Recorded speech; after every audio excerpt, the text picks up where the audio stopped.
여러분, 지난 수업에서 우리는 인공지능과 한 방법론인 머신러닝, 그리고 머신러닝의 세부 범주로 딥러닝에 대해 알아보았는데요. 오늘은 머신러닝의 종류와 머신러닝 안에서도 데이터 라벨 유무에 따른 학습 방법의 차이에 대해 알아보도록 하겠습니다. 그 전에 지난 시간에 배운 머신러닝에 대해 간단히 정리해 볼까요? 머신러닝이란 입력받은 데이터를 분석하여 일정한 패턴과 규칙을 찾아내고 그 규칙을 통해서 의사결정 및 예측 등을 수행하는 방법. 즉, 대량의 데이터를 기계가 스스로 규칙을 찾을 수 있도록 학습시키는 것을 머신러닝, 우리말로 기계학습이라고 합니다. 머신러닝 사용 사례를 통해 좀 더 알아볼까요? 예를 들어, 여러분이 사용하는 메일함에 스팸 메일이 있는지 없는지 알고 싶다고 가정해 봅시다. 많은 메일을 주고받을 텐데 사람이 하나하나 메일을 열어 읽어보고 스팸 메일인지 아닌지 확인하고 판단하기란 어렵겠죠? 머신러닝을 이용해 보면 어떨까요? 먼저 인풋으로 메일 데이터를 입력하고 스팸 메일의 특징인 단어나 문장, 특수문자 등을 통해 스팸 메일을 걸러내는 규칙을 찾습니다. 사람이 메일을 하나하나 열어보고 판단하지 않아도 이렇게 머신러닝을 활용해 스팸 메일을 걸러낼 수 있습니다. 이 외에도 요즘엔 보이스피싱 전화 차단, 부정카드 사용 방지 등 우리 일상에서 머신러닝이 다양하게 사용되고 있습니다. 머신러닝은 크게 지도학습, 비지도학습, 강화학습 세 가지로 나뉩니다. 모든 머신러닝 알고리즘은 트레이닝 데이터를 인풋으로 사용하여 기계를 학습시키며 학습한 지식을 바탕으로 아웃풋을 출력합니다. 그리고 학습하는 데이터의 정답 포함 여부에 따라 지도학습과 비지도학습으로 나눌 수 있습니다. 정답이란 라벨로 데이터에 이름표를 붙이는 것을 의미합니다. 우리가 물건에 이름표를 붙여놓듯이 데이터에 대해서 라벨을 표기하는 것이죠. 먼저 지도학습이란 정답을 포함한 데이터를 학습하여 학습된 내용을 바탕으로 유사한 다른 문제의 정답을 맞히도록 하는 방식입니다. 즉, 알고리즘 훈련을 위해 입력값을 넣었을 때 반드시 정답을 포함한 데이터를 넣어서 기계의 예측들이 사람이 의도하는 정답을 출력하도록 지도하는 것이 바로 지도학습입니다. 지도학습은 분류와 회귀로 나뉘는데요. 주어진 입력이 어떤 종류의 값인지 표시하는 것을 분류, 둘 이상의 변수 관계를 나타내는 것을 회귀 분석이라고 합니다. 예를 들어 볼까요? 수많은 과일 사진을 보고 기계가 그 종류를 자동으로 분류하는 학습을 하도록 만들고 싶다고 합시다. 알고리즘의 훈련을 위해 과일 사진 중에 어떤 것은 사과이고 또 어떤 것은 바나나인지에 대한 정답을 입력값으로 기계에 넣어야 합니다. 그러면 기계는 주어진 훈련 데이터를 입력값을 통해 과일 종류에 맞는 이름을 학습하여 예측하게 됩니다. 크기, 색, 형태 등 사진이 가진 특징들을 통해 노란색의 길쭉한 모양을 가진 어떤 것의 사진이 나오면 바나나임을 학습하여 맞추게 되는 것이죠. 이렇게 학습한 기계는 바나나 사진을 받아 판별하라는 명령이 왔을 때 바나나라고 정답을 출력할 수 있습니다. 이것이 지도학습에서도 분류에 해당하는 경우입니다. 분류는 출력의 정답 라벨 개수에 따라 2개일 땐 이진 분류, 3개 이상일 땐 다중 분류로 나뉩니다. 회귀 분석이란 둘 이상의 변수 관계를 나타내는 통계적 방법입니다. 이를테면 나이대에 따른 성장 속도를 예측하는 문제에 대해 생각해 봅시다. 15살의 학생이 20살이 되었을 때의 키를 예측하고 싶다면 매년 학생의 성장 그래프를 확인해야 합니다. 이 그림과 같이 나이대별 성장 분포 그래프가 있다면 이 학생의 키는 20살 때 180cm라 예상할 수 있습니다. 기계는 사람처럼 그래프를 보고 한눈에 상관관계를 이해할 수 없기 때문에 X축에는 나이, Y축에는 키라는 변수를 놓고 수치적 관계를 찾으려 합니다. 이때 그래프의 선을 통해 어떤 상관관계를 갖는 모델을 찾는 것을 회귀라고 합니다. 이번엔 비지도학습에 대해 알아볼까요? 지도학습과 달리 비지도학습은 트레이닝 세트의 정답이 포함되어 있지 않습니다.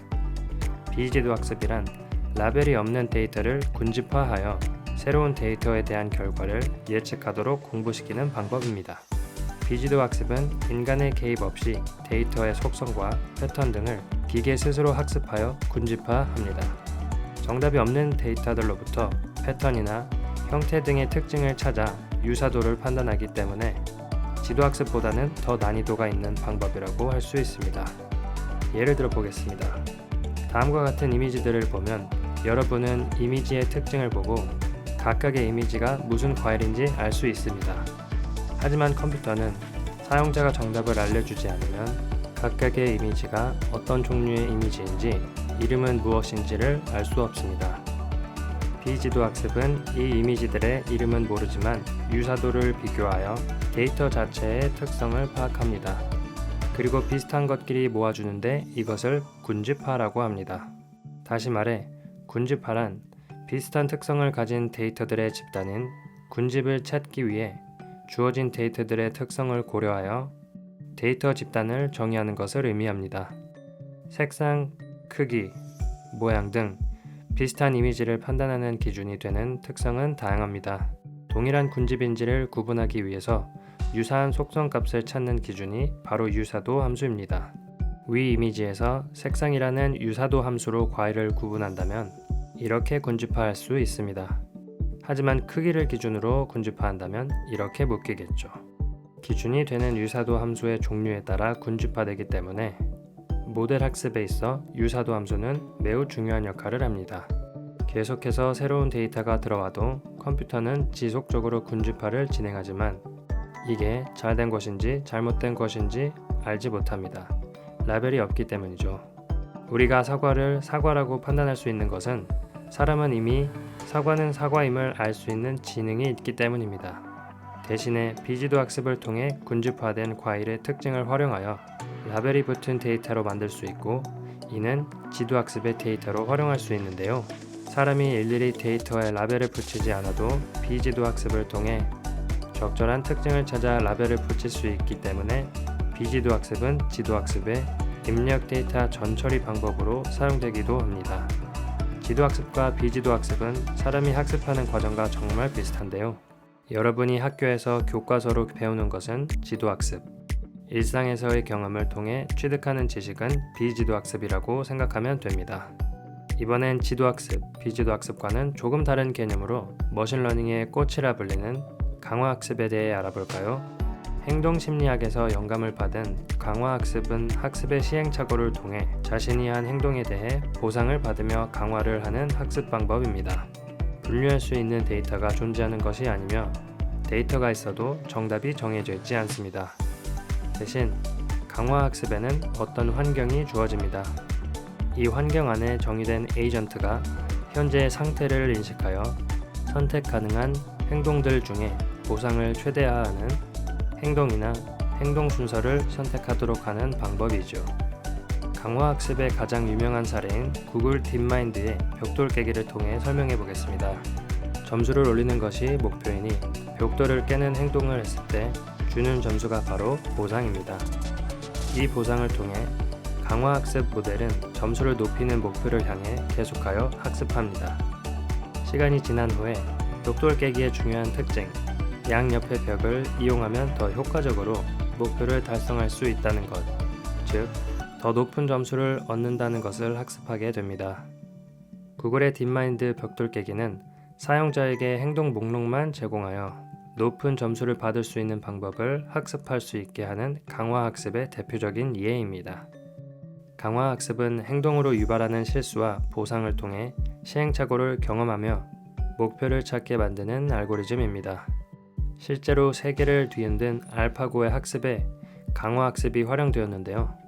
알파고가 이세돌과 바둑 경합을 펼칠 때 이세돌이 실수를 하지 않아서 상대인 알파고가 더 이상 강화가 안 되는 상태였습니다. 하지만 이세돌의 마지막 한 수가 알파고가 전혀 예상하지 못한 경우의 수였기 때문에 알파고는 자신의 실패에 대한 보상으로서 강화에 성공했다고 합니다.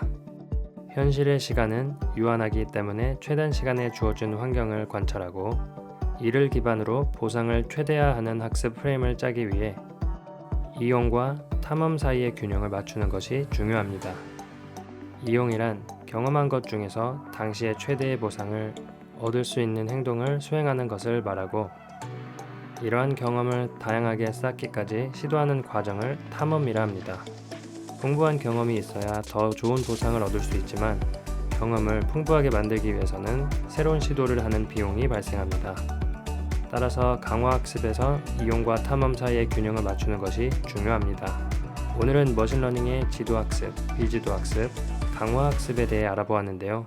다음 시간에는 머신러닝의 성능평가, 개선 방법 및 사례에 대해 알아보도록 하겠습니다.